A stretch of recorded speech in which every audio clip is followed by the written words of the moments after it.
Veliki pozdrav svima i dobrodošli na moj YouTube kanal. Danas pravimo slatka peciva sa maslacem, pa da krenemo sa pripremom. Treba će nam 12 grama svježeg kvasca, odnosno 1,5 kesica. Zatim 40 grama sitnog bijelog šećera, od tečnosti 300 ml toplog mlijeka. Sipamo.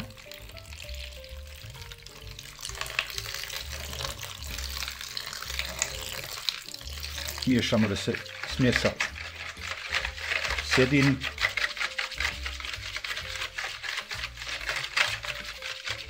Tu sam pripremio dalje bijelo brašno tip 550 grama, ali sam stavio prstovac soli u brašnu. I to brašno sad stavljamo u smjesu šećera, mlijeka i kvasca.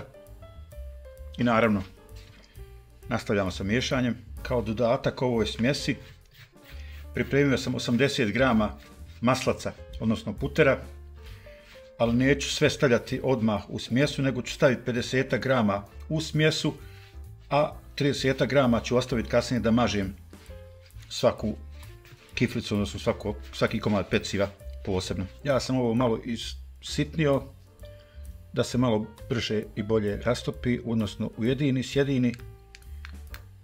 Nastavljamo sa miješanjem. Pod rukom se osjeti da je tijesto toplo, tako i treba da bude, da se ovaj proces fermentacije samog tijesta ubrza. Kao što vidite, tečnosti je sasvim dovoljno. Tijesto miješamo 10 minuta. Za početak prvo malo u posudi, onda kasnije ćemo ga prebaciti na radnu površinu.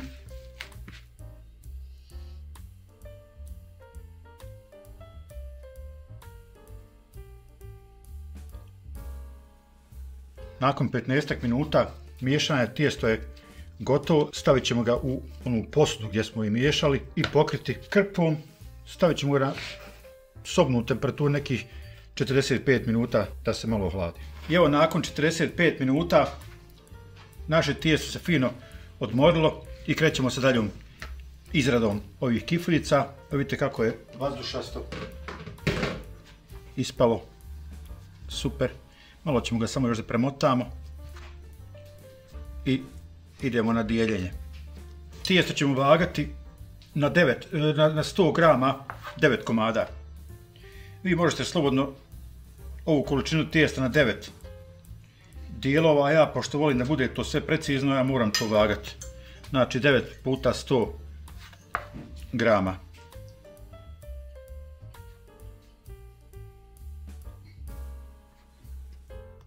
Oblikovat ćemo kuglice.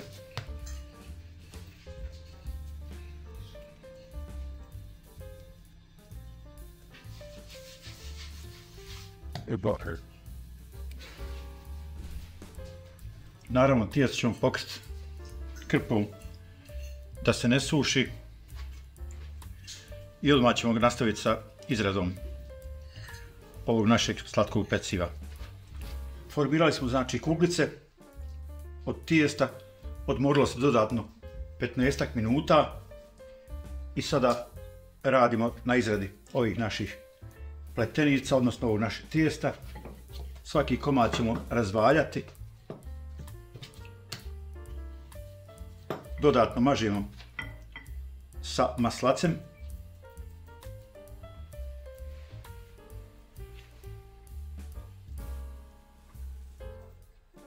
I slatke su slatka peciva zato što ih posipamo dodatno sa brown šećerom. Naravno iznutra. Biće jako ukusno, sočno i sada ćemo ovaj mali trik da upotrijebimo da bi dobili jednu lijepu mustru prilikom motanja ovih slatkih peciva.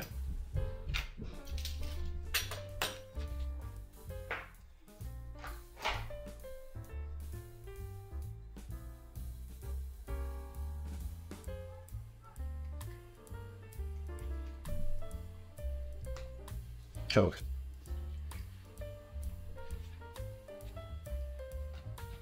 To je samo mudrost. Ponavljamo postupak.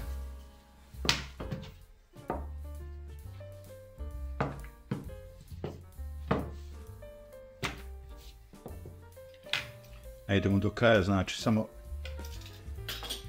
središnji dio i na kosu omotamo.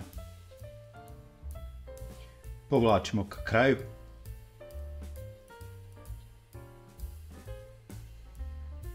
Evo ga.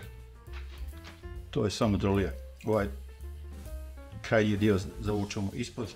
I evo, pošto smo formirali ove naše pletenice, komade peciva stavljamo u pleh koji je obložen papirom za pečenje.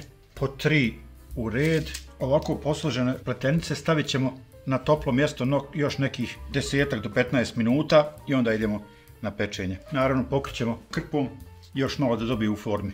Pa se vidimo za 15 minuta. I evo, nakon 15 minuta naša peciva su nadošla fino. U posudu gdje smo imali razmućeni maslac stavili smo jedno jaje, pa ćemo ove naše pletenice, odnosno naše peciva, lagano premazati.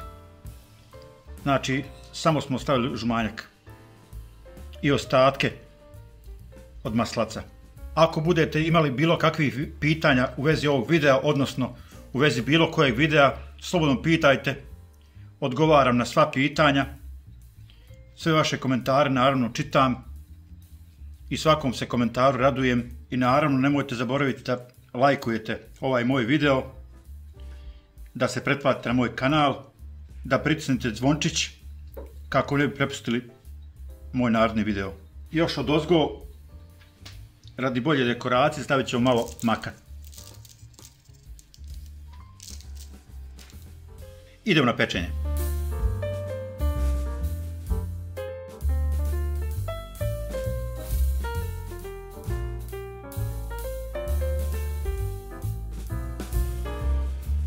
I evo, nakon 20 minuta na 200 stepeni naša peciva su gotova, mirišu fenomenalno, izgledaju, procijenite sami. Ako vam se video svidio, bacite jedan like i pretplatite se na moj kanal. Sve vas srdačno pozdravljam, do narednog videa. Prijatno!